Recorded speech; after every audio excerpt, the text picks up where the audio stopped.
Jadi banyak banget yang penasaran ya. Tadi itu banyak sekali yang nanya di Twitter. Tadi saya scroll isinya tuh pertanyaan semua tuh. Set.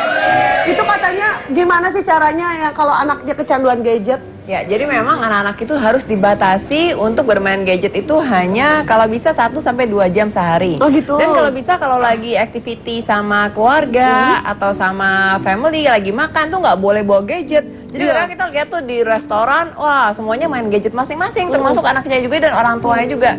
Jadi itu sebenarnya nggak boleh, harus diperbanyak activity di luar. Kita kembali ke tradisional kayak dulu, misalnya main sepak bola, main tenis, main basket, atau main pokoknya segala sesuatu yang berhubungan dengan activity.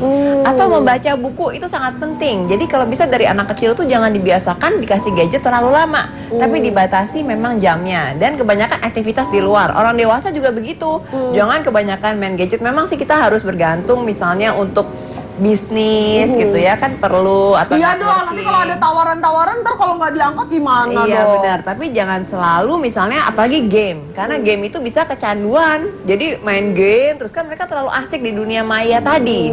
Ya jadi sebaiknya kita juga balikin ke permainan-permainan tradisional. Oh ternyata dengan dulu. permainan tradisional bisa juga ya, jadi mengurangi kecanduan terhadap gadget. Berarti itu buat yang anak-anaknya nih dong. Ya, jadi kita dibikin sibuk dengan permainan olahraga yang lain. Oh, kalau Lota nggak usah pakai permainan tradisional. Lota sekarang udah nggak ini gadget banget ya, dibikin sibuk sama kenangan masa lalu ya.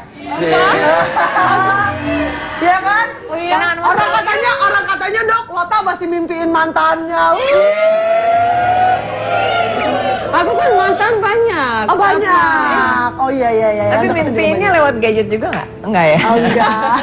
Oke, berarti itu kalau kecanduan terhadap gadget. Tapi ini ada kasus yang bisa dibilang ini sudah muabah atau misalkan sudah berlangsung turun-temurun, kecanduan terhadap rokok. Dan kita sudah lihat nih ada salah seorang pecandu rokok nih yang menyatakan kalau dia sudah menyesal karena setelah dia mengalami yang namanya kanker tenggorokan ya. Baik, kita akan lihat seperti apa videonya ini lagi.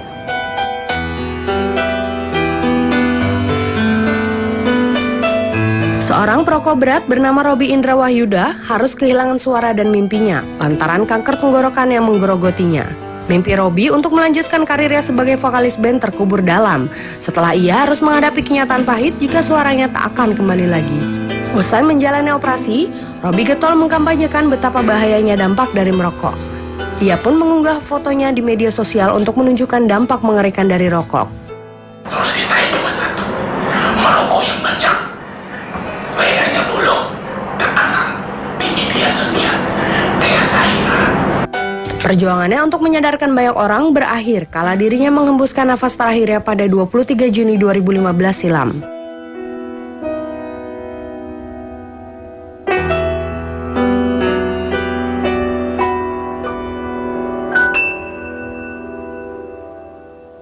Baik, tentunya semoga tayangan yang baru saja kita lihat bisa menggerakkan hati pemirsa roaming yang ada di rumah juga ya, untuk bisa mewujudkan kesadaran untuk berhenti merokok. Karena kita sudah melihat ternyata dampaknya bisa sampai sebegitunya ya dok? Iya, dan bukan hanya kanker pita suara aja atau tenggorokan, tapi semuanya, paru-paru, kanker organ-organ dalam yang lain itu juga bisa efek karena racun yang terkandung dalam rokok itu banyak banget. Jadi bukan cuma paru-paru doang ya? Bukan, semuanya bisa, termasuk kanker rahim, kanker yang lain, pencernaan, dan semuanya itu bisa efek. Dan muka juga jadi lebih keriput, semuanya efeknya banyak banget.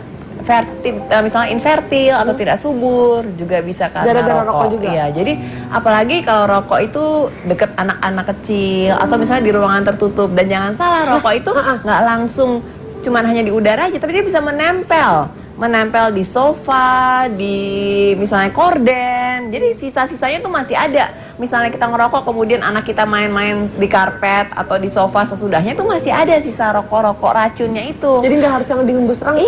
Iya, tapi dan juga, katanya ada yang bilang kalau merokok di ruangan ber-AC itu lebih berbahaya daripada di luar ruangan, itu benar nggak sih dok? Iya, karena kan dia tertutup. Iya, tertutup kan otomatis kenanya lebih gampang.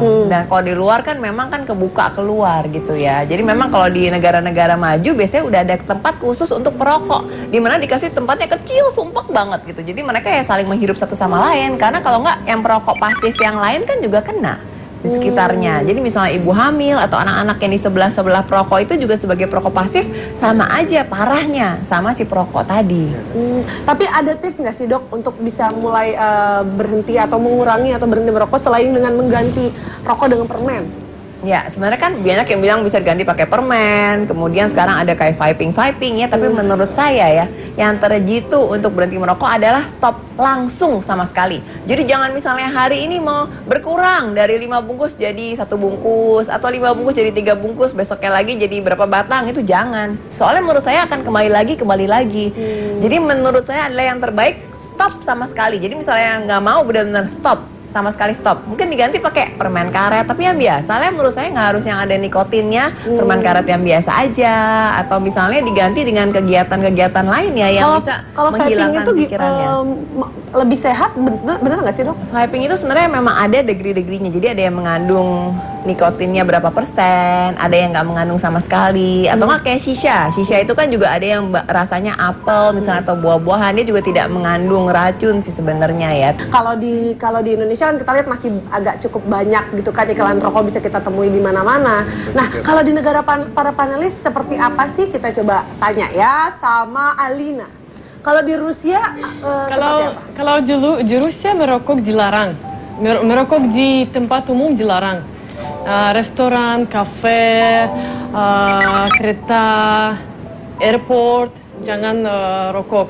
Kalau kamu rokok di tempat umum, ada didenda, punya didenda maksimal 13 juta rupiah. Wow. Ya, government Rusia punya this law karena Rusia termasuk salah satu negara dengan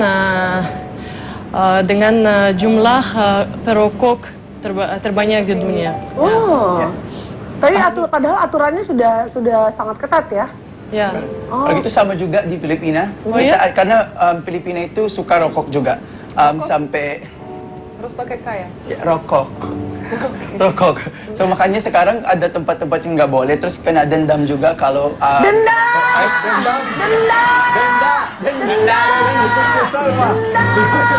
Oke, kena denda. Sorry. Denda. Iya udah, maaf. Dendam. Ini udah episode ke-4.872.000 dia masih bilang dendam loh. Ya, kena denda. Dan sekarang karena aku nggak rokok juga, karena itu gara-gara papa saya meninggal gara-gara rokok. Pas aku 12 tahun kena pura-puranya, terus jadi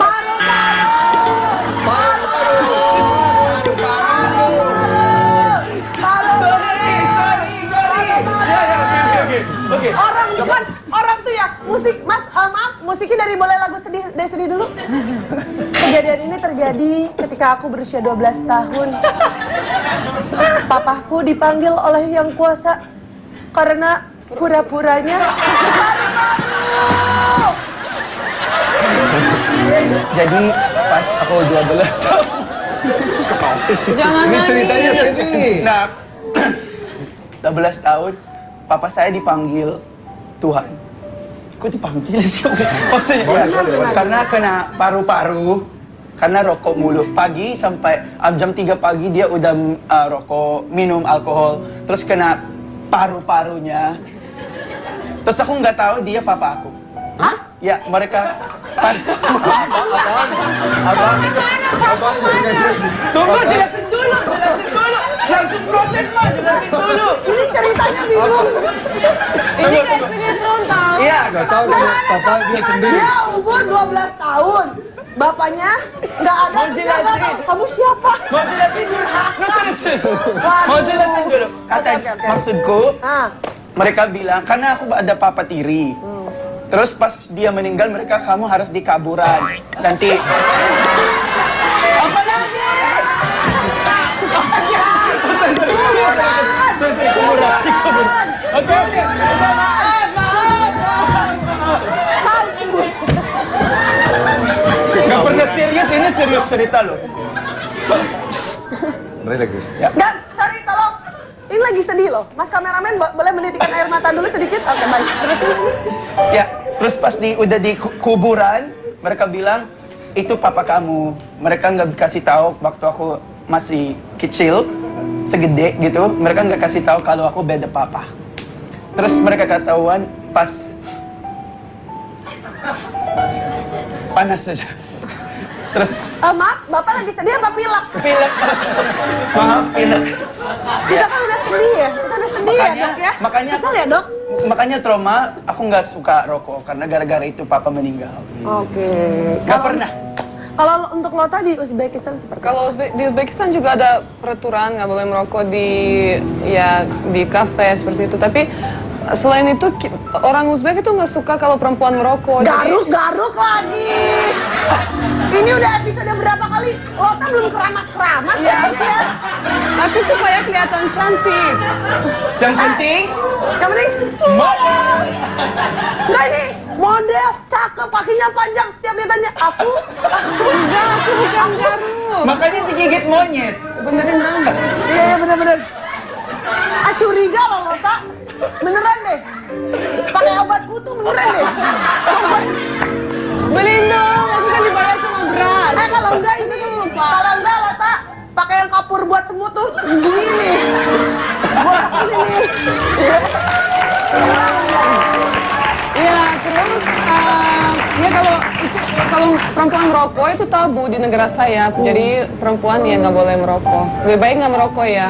Di Beda depan orang. image-nya kalau Iya, dimarahin sama yang nenek-nenek yang di jalan gitu. Nenek-nenek yang tadi dub smash.